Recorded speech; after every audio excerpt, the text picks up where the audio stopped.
Começa agora o podcast A Liga. Notícias, curiosidades, entrevistas, opinião e tudo o que você precisa saber sobre os principais esportes do mundo.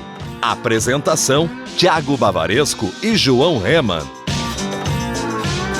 Seleções, clubes, mulheres, meninas e a força feminina aqui no podcast A Liga. A Liga, o seu podcast de esporte. Olá, meus queridos amigos, meu nome é Thiago Bavaresco, sejam bem-vindos a mais um episódio do podcast e hoje se prepara, senta aí no sofá com aquele lanchinho que o episódio é mais do que especial, né, meu parceiro João? Mais do que especial, Thiago, porque além de falarmos sobre o futebol feminino, temos uma convidada super especial para uma entrevista conosco. Descrição breve aí, Thiago, dela. Vamos lá então, ela joga atualmente no grande Grêmio Futebol Porto Alegrense e não bastasse só isso, ela já vestiu a amarelinha da nossa querida Seleção Canarinho. E tem muito mais currículo aí, né, Thiago? Hoje vamos conversar com a Yasmin Cosman. Mas antes, pra gente entrar um pouco no assunto, vamos falar do grandioso e belíssimo futebol feminino, não é mesmo, Thiago? É isso aí, vamos lá. A Liga. Bom, vamos começar com curiosidades sobre o futebol feminino, então, né? Ele que foi proibido no Brasil por 38 anos consecutivos. Entre 1941 e 1979, as mulheres eram proibidas de praticar o futebol no Brasil. Que coisa, né, João? É verdade, essa decisão foi tomada seguindo o exemplo de outros países, como a Inglaterra, que baniu as mulheres dos campos em 1921, né? E é triste a gente pensar isso. E o governo de Getúlio Vargas, ele instituiu o Decreto-Lei número 3.199 de 14 de abril de 1941, que afirmava, abre aspas, para as mulheres não se permitirá a prática de desportos incompatíveis com as condições de sua natureza, devendo para este efeito o Conselho Nacional de Desportos baixar as necessárias instruções às entidades desportivas do país. Então, lá em 1941, essa lei foi instituída. Só que, Thiago, conta aí pra gente, porque se você acha que 1941 é pouco tempo, porque é pouco tempo, né? Sim. 1941 ter uma lei dessas é pouco tempo. Só que foi só lá em 1983, né? É isso que aí. as mulheres tiveram o direito de jogar. 4 décadas depois, meus amigos, a regulamentação do futebol feminino veio só em 83, como o João disse, graças à luta, né, das jogadoras e à relevância econômica internacional. Então você vê que o dinheiro move tudo, até leis, né, João? É verdade. Então, sempre, né, não dá pra se dizer que o governo da época, a gente quer que as meninas Sim. voltem a jogar. Então, assim, claro, foi graças à luta delas, porque, assim, é inadmissível lá em 83 você não permitir as mulheres jogar futebol. Parece realmente uma coisa de outro mundo. De outro mundo. Vamos trocar de curiosidade, então. Vamos falar que lá na Copa de 91, apenas 12 equipes competiram. Então, você imagina uma Copa do Mundo com 12 equipes só. Em 1999 foram 16 já. E lá em 2019, aí sim, tinha 24 times competindo, com a África do Sul, Chile, Escócia, a Jamaica, né, que fez a sua estreia na competição só em 2019, João. Então você vê que o futebol vai evoluindo aos poucos, né? E vale lembrar, Thiago, que na Copa de 91 foi a primeira Copa do Mundo feminina, e ela foi realizada na China. E sabe quanto tempo depois do primeiro torneio masculino, da primeira Copa masculina? Cara, eu não lembro a data da primeira Copa do Mundo masculina, mas é mais tempo que isso. Cara, 61 anos após o primeiro torneio masculino. Olha aí. Então é muito triste a gente tá relatando isso aqui, né? E naquela ocasião, em 91, a seleção dos Estados Unidos foi a primeira vencedora. E até agora, então, a equipe americana tem 4 títulos, a Alemanha tem 2 e a Noruega e o Japão tem 1 campeonato cada. O Brasil tem como melhores resultados um 3º lugar em 99 e em 2007 bateu na trave, hein, Thiago? Foi vice-campeão do mundo. Quase, meus amigos. Mas você vê que o Brasil tá bem, então, né? Não tá tão atrás. Exatamente. Assim. E, cara, a Marta merecia uma Copa do Mundo, né? Merecia, mais que merecia. Já que você falou da Marta, vamos falar de outra brasileira que é raçuda e que joga pra caramba, hein? Acho que muita gente conhece ela e ainda mais agora que saiu na nossa hashtag de meio da semana, quarta-feira, saiu Você Sabia com ela. A Formiga, né? Que ela estabeleceu um novo recorde, João. Em 2019, Quando ela entrou em campo na estreia contra a Jamaica, ela participou nada mais, nada menos da 7ª edição de Copa do Mundo. Nenhum outro jogador esteve em tantas Copas, nem no futebol masculino. Mas quando foi a primeira Copa dela, Thiago? Impressionante, né? Ela disputou a primeira Copa em 1995, aos seus 17 aninhos de idade. Além disso, ela é a jogadora mais velha a entrar em campo em um Mundial, cara. Olha que marca também, né? Com 41 anos de idade, que ainda tá na flor da idade, tá nova ainda. Né, e uma coisa é você ter 41 anos de idade e só compor elenco, mas no caso da Formiga, não. Ela entra pra resolver e entra pra definir as partidas. Né? Aí que tá a diferença, né? A gente falou antes que o futebol feminino era proibido no Brasil, só que, no entanto, as moças do Araguari Futebol Clube são consideradas, né, as pioneiras do futebol feminino no Brasil. E elas foram muito corajosas, porque elas criaram esse clube lá no final dos anos 70. Então ainda era proibido jogar futebol no Brasil. Elas literalmente eram guerreiras e revolucionárias, porque naquela época toda a repressão que existia no Brasil era complicado você desrespeitar alguma lei, ainda mais mulheres, né? Que a gente sabe que a lei às vezes não funciona para os homens, funciona para as mulheres. É isso aí. E vale lembrar que Araguari é uma cidadezinha que fica lá no estado de Minas, né? Então veio lá da cidade uma revolução. Exatamente, ainda bem, né? Assim começou uma nova onda de futebol feminino no Brasil. Agora, mais uma curiosidade é de uma árbitra, né? Que se fala, né? É isso aí, olha só. Reconhecida pela FIFA. Quer contar aí pra gente? Vamos lá, Azaleia de Campos Forneiro Medina. Ih, tem sobrenome de vencedor, Medina. Ou Leia Campos. Como é conhecida, né? Ela foi a primeira árbitra de futebol profissional não só no Brasil, mas no mundo, reconhecida pela FIFA. Nascida em Minas Gerais também, Minas sempre com as mulheres aí. É, o estado de Minas, hein? Olha revolucionário, só. hein? Isso aí. Lá em 1945, tinha um amor pelo esporte ainda garota, porém foi após a graduação em Educação Física que fez o curso da Escola de Árbitros do Departamento de Futebol Amador da Federação Mineira de Futebol. Que sigla gigante, hein? É verdade, bem grande. Mas foi entre trancos e barrancos, né? Não imagine que ela fez lá o curso, agora já você é árbitra aí.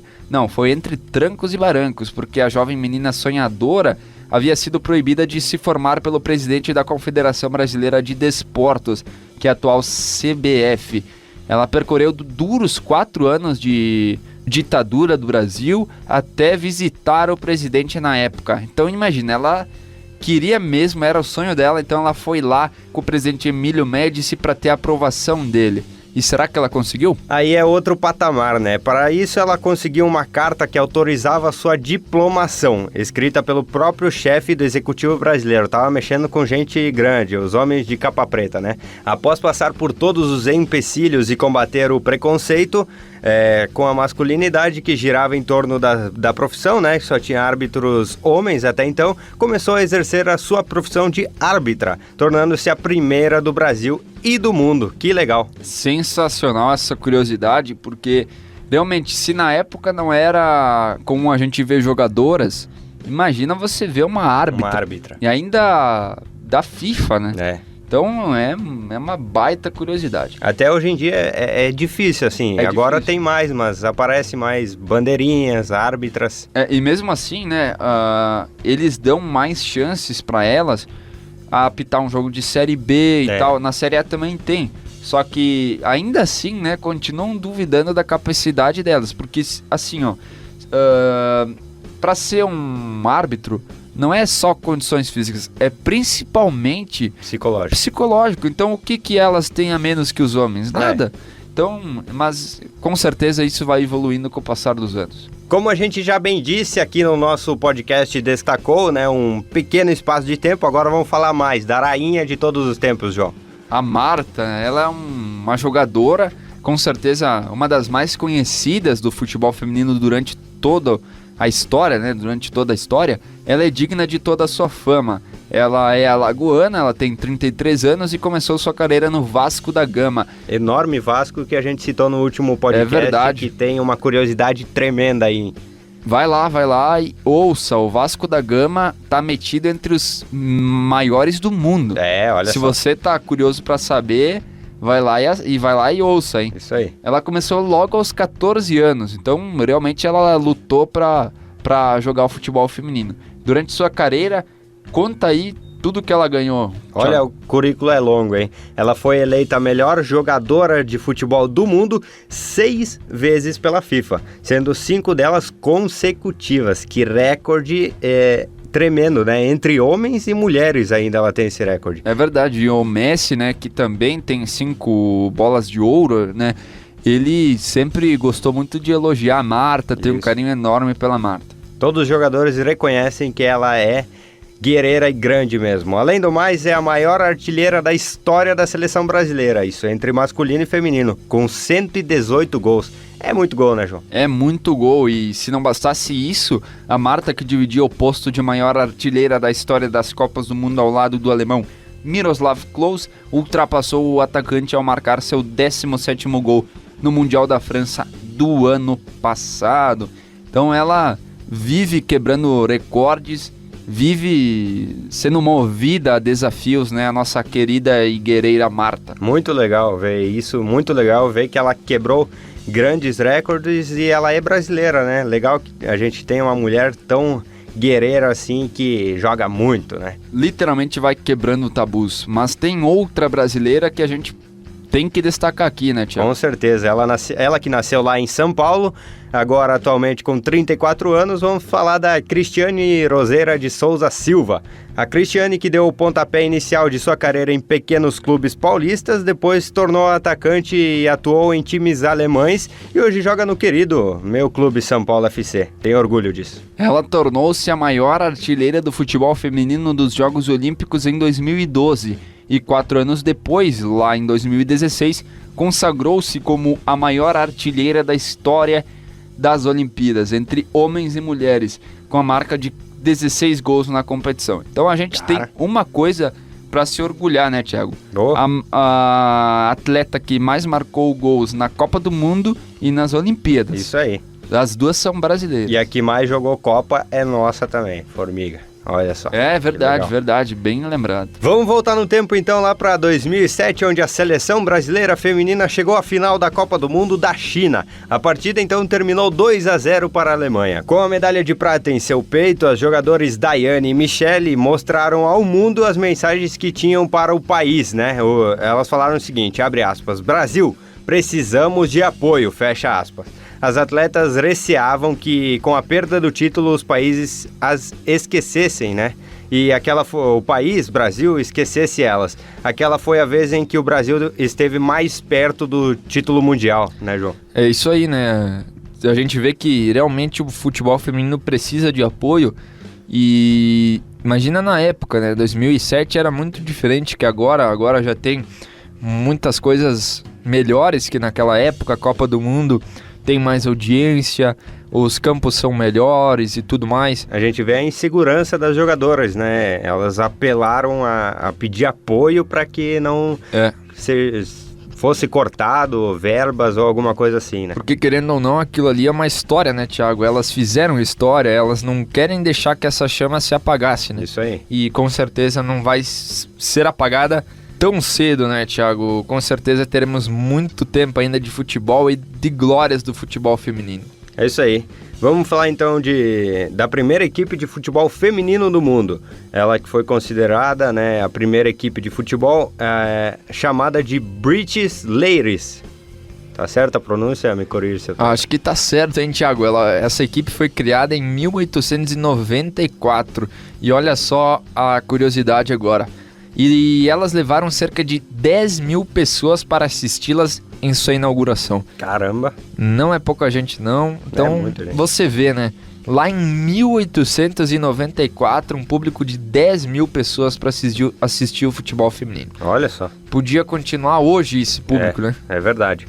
E em 2001, a Federação Paulista de Futebol exigiu que, para uma atleta competir, ela precisava ter traços femininos como os cabelos compridos e o corpo delicado. Isso eu acho uma um erro, né? Uma baita de uma sacanagem, né? Parece que quando você dá 3 passos à frente, eles dão 5 para trás. 5 para trás, é. Segundo o livro Sem Impedimento, isso aconteceu porque os dirigentes prometeram ao público que seria um campeonato bonito, como uma forma de atrair espectadores. Não à toa foi exigido também que os uniformes fossem curtos e que as atletas acima de 23 anos fossem baradas, assim como as que tivessem os cabelos raspados ou curtinhos. O que você tem a falar sobre isso? Eu acho uma tremenda babaquice, perdão usar o termo aqui, né? Mas eu acho ridículo isso. Você banir pessoas de praticar algum esporte pela composição física delas ou por como elas escolhem se portar, né? E com certeza, na época, em 2001, o discurso deles foi o seguinte: a gente está dando importância ao futebol feminino, a gente está dando valor às meninas. Aí por trás disso eles fazem isso aí, jogadores acima de 23 anos não podem participar, não pode ter cabelo curto. Então eles queriam Barbies em campo, né? Queriam exatamente. Barbies em campo para quê? Novamente para vender mais. Então pra isso atrair, é uma né? sacanagem.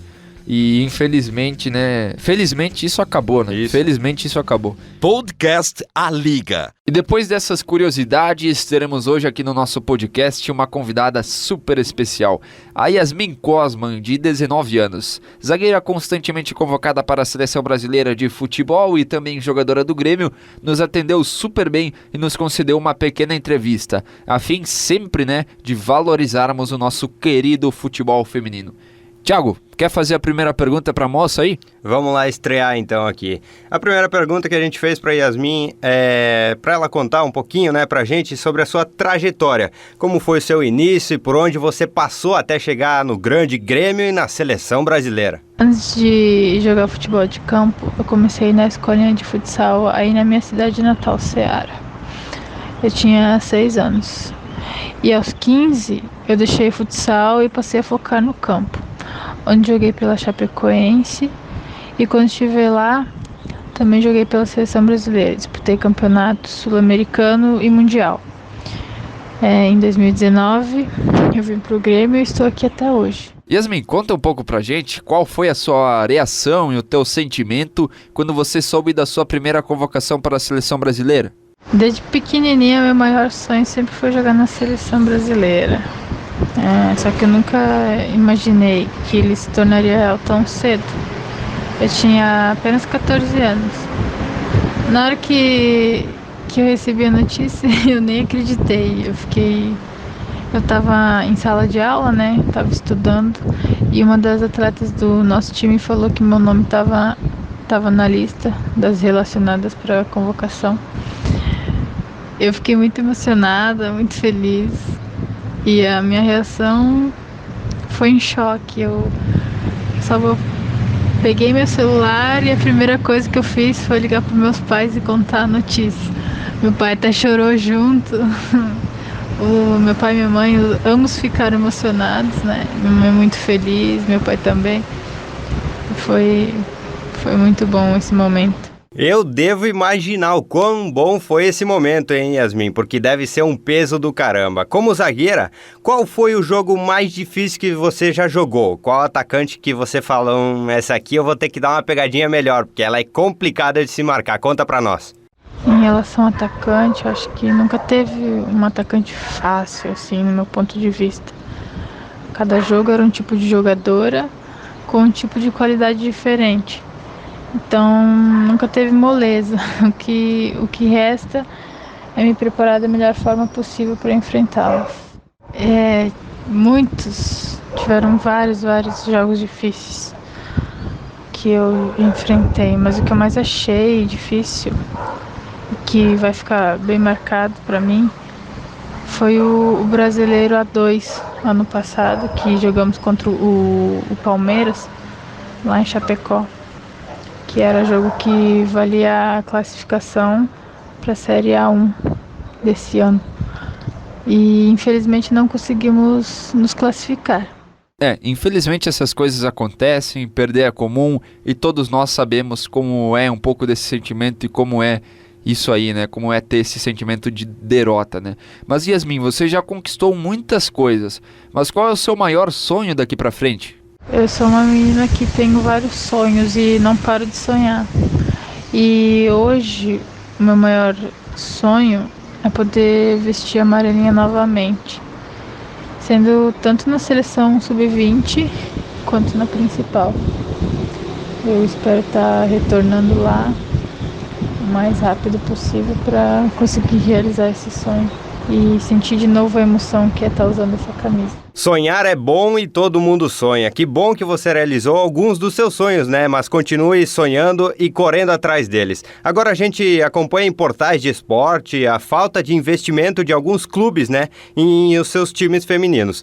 Bem como o local onde treinam e onde jogam, muitas vezes com um campo extremamente ruim e condições adversas.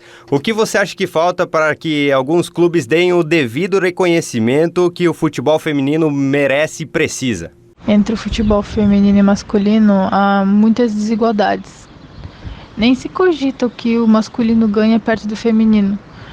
É claro que o feminino agora tá crescendo aos poucos, mas não chega nem perto do masculino. Nem um terço, eu acho.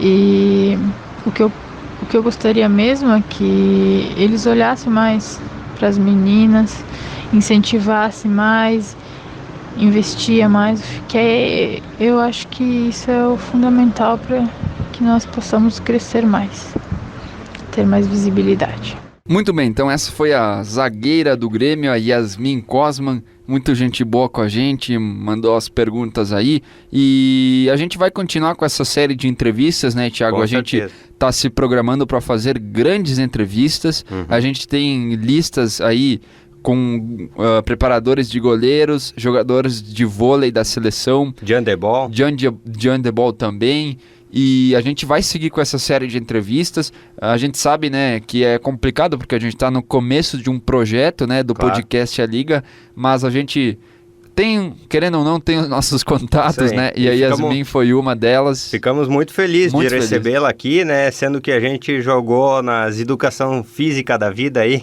Juntos. E juntos, né? E sempre levava um baile da menina. Então, que bom que ela conquistou tudo o que conquistou, né? É verdade, é verdade. Sucesso para Yasmin e para todas as mulheres que jogam futebol feminino aqui que estão na audiência do nosso podcast. Podcast A Liga. E é isso aí então, né? Esse foi o podcast A Liga, um podcast especial, um episódio voltado ao futebol feminino, e a gente promete que vai continuar com essa valorização ao futebol feminino, aos esportes femininos que tem muita audiência aqui no nosso podcast. Isso, foi hoje futebol, quem sabe na próxima não é vôlei, não é basquete. A gente sabe que as mulheres hoje em dia estão presentes em tudo, né, João? Tudo mesmo. E a gente segue acompanhando, segue atento, né? Pesquisando para trazer sempre conteúdo especial, conteúdo muito curioso para você, amante do esporte. A gente então fica por aqui, deixa o meu abraço, muito obrigado pela sua audiência, pela sua companhia. Até mais! Valeu, acompanha a gente nas redes sociais, @podcastaliga, no Twitter e no Instagram. Ouça a gente nas nossas plataformas Spotify, YouTube, Google Podcast. Até mais, tchau, tchau! A Liga, o seu podcast de esporte.